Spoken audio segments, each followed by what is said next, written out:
want you to learn is that every family has something that is called the Sarah element. For the Abraham family, Sarah's beauty was the gift that the family rotated around. Are you with me? When you read their story, you will find many parts where the beauty played a significant role. So in other words, Sarah's beauty was something the family could not ignore. It was at their center. It defined many of their activities. Every family has a Sarah element. The Sarah element, Rendani, is God's gift to the family. God gives every family a Sarah element. It is not for me to tell you what your Sarah element is. But what I can tell you is that in every family, God gives a gift, a unique thing, a precious thing, a thing that only makes the two of you work together. It is an invisible yet fully felt thing that makes a couple function only when they are with each other. Now, I will give you a warning that I have given many before. The Sarah element is not God's gift to the individual. It is God's gift to the couple. Whenever the couple split, the Sarah element does not remain with either. It disappears. Because it is not God's gift to the individual. It is God's gift to the couple. Now, let me tell you, like Abraham's family, I'm going to share this with you. The Sarah element will attract attention towards you. The Sarah element is the reason that other girls look at you and wish to date you. The Sarah element is what makes guys look at her and wish to date her. The Sarah element makes you work so well together that there are those who would like to pull you apart so that they may benefit from what they see. Many couples have been so foolish as to actually to trade with the Sarah element. Now, 9 out of 10 couples who divorce because of an extramarital affair. This is what research has showed us. Out of 9 out of 10 couples that divorced because of an extramarital affair, less than 2 married the other person they were having an affair with. Are you with me? Most of them lose the first marriage, but they also lose the affair. Why? Because once you are removed from the person God gave you, even the person who thought they loved you no longer understands why they thought they loved you. Because what made you attractive is what was between the two of you. Now that it is gone, they also can't remember, why did I want him? Why did I want her? Because the Sarah element makes you marketable. It makes people want what they see, not realizing it can only function between the two of you. Are we still together? First thing that I want us all who are married to be careful of: find the Sarah element of your family and protect it. Don't trade with it. Don't play with it. It is a precious, unique gift that God has only given to your family. Each and every family has its own. Don't trade with it. Are we still together? Amen. The second thing I want to share with you, when they now arrive and they are now taken there and there comes this part where there is a marriage, I'm going to come back to what they say. I just want to deal briefly with this part. Abimelech is now in a dream. God tells him that I am going to kill you because you married somebody else's wife. Abimelech says, A, I did this out of a good heart. B, I have not even slept with her. And here comes the key line. It is not you who desired not to sleep with her. It is I who took strength from you. If there is one thing I have a problem with God about, is why did he do it then and he doesn't do it today? Do you understand that if God visited every hotel where people were about to cheat and he took the strength, the world would be a better place. Kumbulekaya wouldn't exist. Utatako wouldn't exist. We are in this mess because, particularly us men, Rendani, We have too much strength and we are using it in beds that God did not ordain. I consider Abimelech to be blessed because God intervened and took his strength. I am still praying for the day when God will visit B&Bs. He will visit hotels. As men are about to cheat on their wives, then God takes the strength. You drink the blue tablet, but still things face south. You take your portion, still things face south. We need that. And it is my prayer that in your marriage, God may do that. May God remove strength from both of you, should you ever be found where he has not ordained you to be. And it is a prayer that I have for all of us, married couples. On the day you find yourself about to betray your husband or your wife, may God remove strength from us. May things go bad, like bad, seriously, humiliating bad. You know, bad. When you have to go to the bathroom and talk to your assets, so what are you doing? We've paid to be here. What are you doing? And let heaven just say, it's not gonna rise. It's not gonna happen. I think the world is in crisis because particularly us men, I'm not saying women don't cheat, hear me very well, but it is stronger on our side. We have too much strength where we are not supposed to have it. That's the problem. We are dealing with abantu besilisa abashayo 5 minutes emshadweni. Besafuna ukuyoshaya i-hour nentombi.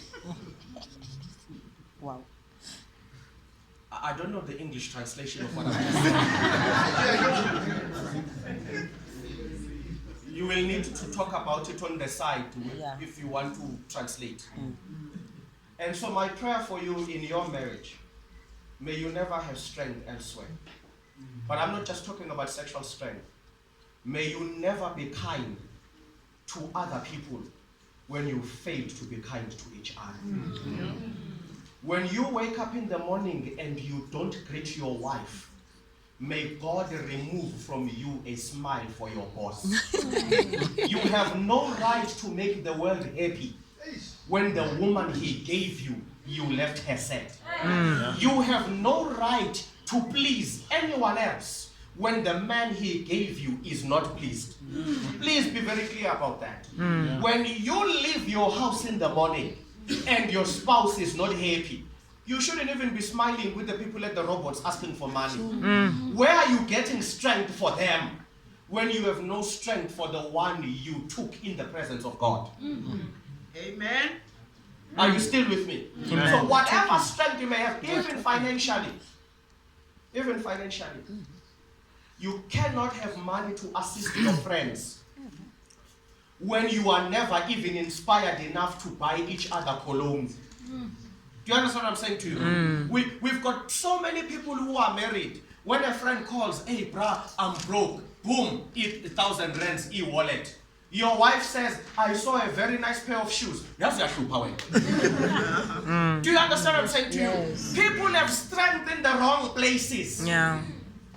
You are only allowed to give money to even your relatives.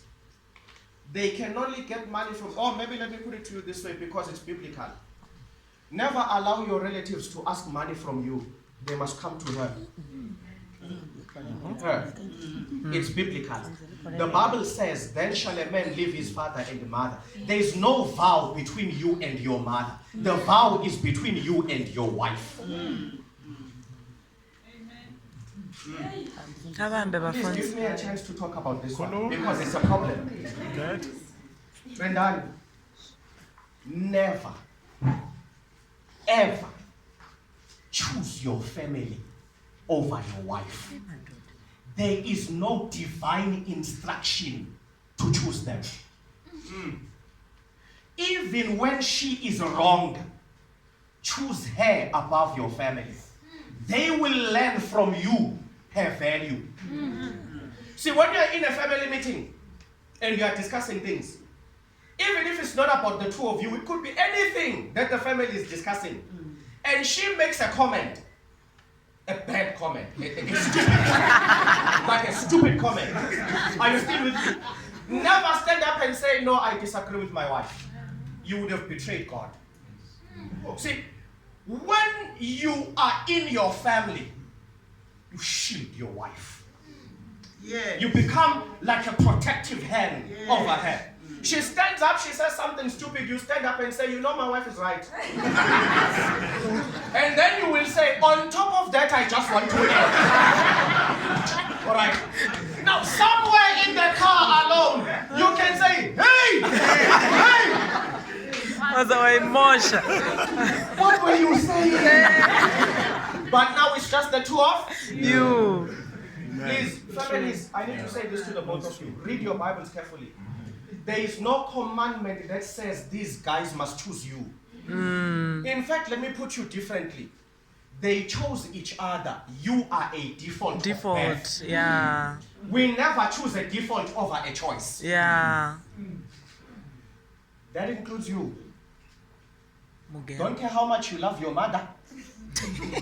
I don't care what speech you gave when you were graduating. I am everything because of my mother. This is not it. Here, you are everything for your husband. Yeah. Are you still with me? Therefore, do not have strength for others if you've not had strength for each other. Yeah. Are you still with me? Teach your families that. Teach your family that when they want something from your family, they must be able to call him. Not through you. Teach your family that they should call her. You must tell your mother. Mother calls you at work. Hey, my son, you know the neighbor's cows, they pushed the wall. Is it, ma? Okay, call Angel. She'll sort you out. Are you still with me? That is how, by the way, we make our mothers and our wives bond. Yes. When we make them realize God no longer makes us an available bridge. Yes. So, I have a problem with people who pleasure their families but not their spouses. I have a problem with people who have strength for friends but not for each other. You begin here. See, the energy you will pour to others must begin here. You love each other so much, you can love each other's families. Angel, know how to visit his family without him being there. Drive to Venda with the kids. Leave him. Where are you going? This weekend I'm going to visit your mother. Am I coming? No, you are not coming. It's a girl's thing. We've got 2 girls. I'm your wife. It's your mother. We are going. Are you still together? Get to Venda. Take your mother-in-law out. Go to the spa, massages and everything. Amen. You don't need him. If you always put him between you and his family, you will never bond with them. And you will never give them the space to treat you like a daughter fully. Lalela kumele bakudle baze bakuthase. Yazi? Nawe kubo kumele bakudle baze wenzani? Bakuthanda. Ngisho umalume wayengakufuni kuzolotsholo, kumele athi bekubona ale mkhwenya. Do not have strength for others if you've not had strength for yourselves. Yes, sir. Let's touch on the last part. Abraham says something important. He says, this is how I told her she will show her love to me. Very important message. Love each other the way the other person wants you to love them. For a marriage to work, you don't love me the way you want to. You are not loving yourself. Yeah. You are loving me. Yeah. Yes. You must hear from me how I want to be loved. If she says to you, Rendani, flowers every second day, it's what speaks to her. Do it. Yeah. You don't have to say, oh, flowers for what? You are not loving yourself. You are loving her. Yeah. My sister, if he says sex twice a day, this is the love he needs. Are you with me? This is not about what you want. It's about loving him the way he wants to be Loved. The problem with the marriages today is our spouses are not loving us. They are loving themselves through us. You are doing the things that please you and expect me to smile. You are going around buying me a car. A car for what? How? You may be buying me a car when what I need is time with you on the couch. Yeah. Do you understand? Yeah. So here you are running around telling people you bought me a Range Rover, and I'm thinking, this idiot. I would have been happier with the Toyota Corolla as long as he was sitting next to me. Yeah. Ask how your spouse wants you to love them and do it. Abraham is very clear. I love that about this couple. He says, I told her, this is how you will show your love to me by telling them this. Yeah. Couples need to be clear. Do you know how your spouse wants to be loved? Then do it. Very simple. Let's not fight about it. And it doesn't have to make sense to you. Like I said, you are not loving yourself. Are you still with me? If I'm married to you and I say, I hate takeaways, I want home-cooked meals. Listen, you are loving me, not yourself. Are you still with me? You can go to a restaurant and come back with a 5-star meal. There's a tendency to believe that a man is loved through the stomach. Not really true. There are many women who cook very well, and the guy stands up without even saying thank you. And she's thinking to herself, after I have cooked so much, why is he not saying thank you? Because you missed it. You had a rumor that men are loved through the stomach. This guy, the plate doesn't speak to him. He doesn't care. You can cook a 10-course. He doesn't care. Find out what pleases your husband. Find out what pleases your wife. Abraham says, I told her how I want to be loved. Every couple here, stop doing things that put a smile on your face. Do things that put a smile in my face. It's me you are loving. Sure. Love me as I desire, not as you desire. Huh? Running around cooking 8-course meals, butternuts and spinach with cream. And I'm sitting there thinking, even bread we can do. Yeah. What I need from you is to stop calling. Please don't fall into the trap of calling each other so and so's daddy. And so and so's The mom. trap. Listen to me. Listen to me. You are their parents. You are not each other's parents. My wife cannot, I've got 3 boys. My wife cannot say to me, Ndalo's daddy, when she's calling me. No, I'm Ndalo's daddy, not yours. I'm your husband. You need to find a name that pleases us as lovers. Calling me, Manda's daddy. This is where marriages fall. And you become brother and sister, raising kids. Amen. It's difficult to have sex with someone who only sees you as a father and someone who sees you as a mother. Because all you are doing is just mothering and fathering. Even the romance disappears. Call me by a name that activates me. Yeah. When my children call me, they say daddy. When my wife calls me, it's something else. Because I'm not a father. I'm the father to the children. I'm not a father to her. You will keep your marriage alive, kicking and energetic, if you love each other the way you want to be loved. Lastly, he says, say you are my brother, and I will say you are my sister. It may sound wrong, but I want to teach you something here.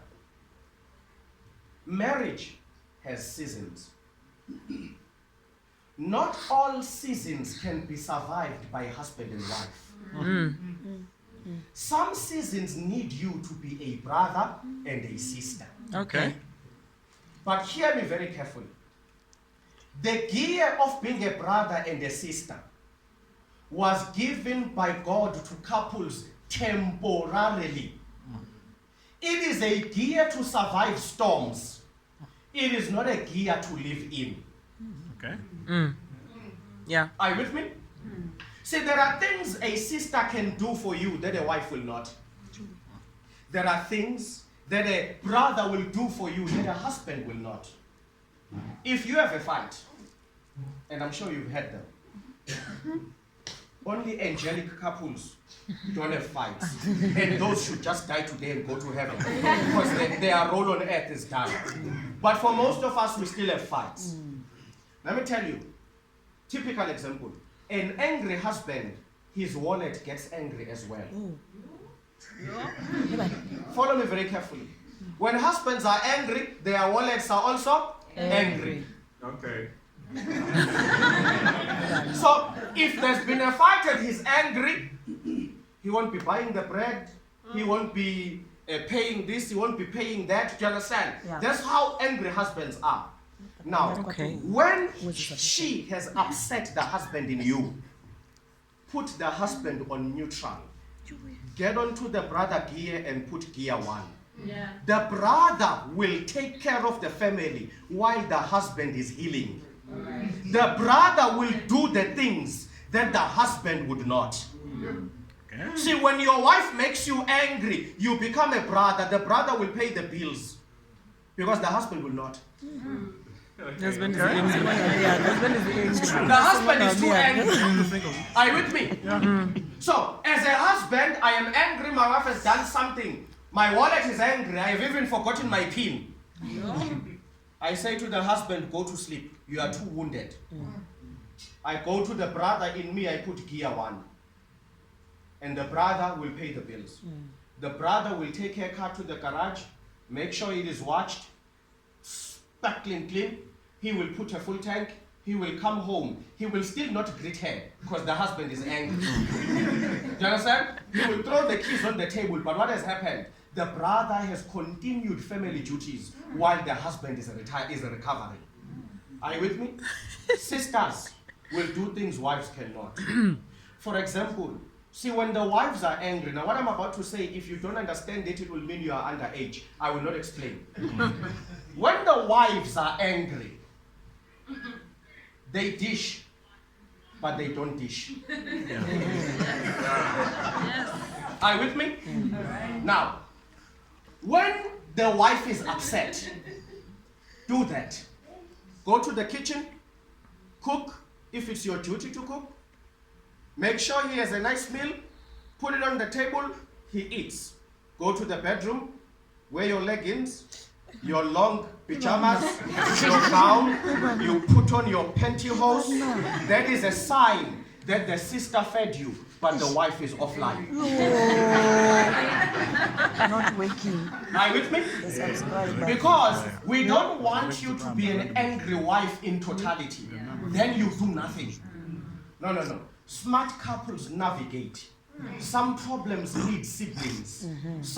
And then when we have overcome the problem, this is how it works. We are like a ship. When we are in a storm, brother and sister. When we are in cool, smooth waters, we are husband and wife. That's right. Are you still with me? I'll close with this illustration. Some years ago, I went to Cape Town to do a week of prayer. One of the members of the church there, where I was preaching, says, I want to take you out for lunch, Pastor. So they took me out for lunch with his wife. We were sitting at the VNA on one of the hotels with a restaurant with a balcony. He says, Pastor, do you see that ship? Massive ship, written I&J, the fishing company. I said, yes, I see it. He says, I am the captain of that ship. Hi, boys. I said, really? He says, yes. And he begins to tell me about the sea. He says, you know, Pastor, when we go out for 6 months. He says, in my ship, there are massive fridges. We haul the fish, we throw it inside. Smaller boats will come to offload while we are there. He says, we meet storms, terrible storms. He says, you see, as big as that ship is, when the storms come, he says there are storms that will pick up this ship, make it face all the way up. And then those same waves will bring it back, smashing into the water. He says, at that time, you will feel the ship cracking and screaming. He says to me, now, Pastor, when the ship is cracking and screaming, know that things are still good. I said to him, what do you mean? He says, you see, the ship just looks like many pieces of metal put together. He says, but in between, there are rubbers. He says, if the ship was only just welded, those waves would break it because it would be brittle. He says, the rubber allows my ship to bend to a certain degree. As the waves hit it, it keeps bending, following the waves. Listen to me. A marriage of rigid people will not survive. Okay. Umshado udinga amarabha. As you sail the seas, bend. Are you with me? Don't be too strict. Don't be too, this will never happen in my house. You are calling for disaster. A marriage requires bending in certain places. Otherwise, the waves of life will break you and you will sink. To be brother and sister, husband and wife means exactly that. That your marriage has rubbers. When you hit problems, you bend and become brother and sister. When things are good, you bend back and you become husband and wife. In the past 10 years of your lives, God has been with you. You have survived many challenges. I am praying that you will be with us celebrating a 60th birthday, anniversary one day. Of course, subject to Jesus coming back. 60 might be too far, he needs to come back. But for as long as we are here, it would be an honor to see you again at a 60th.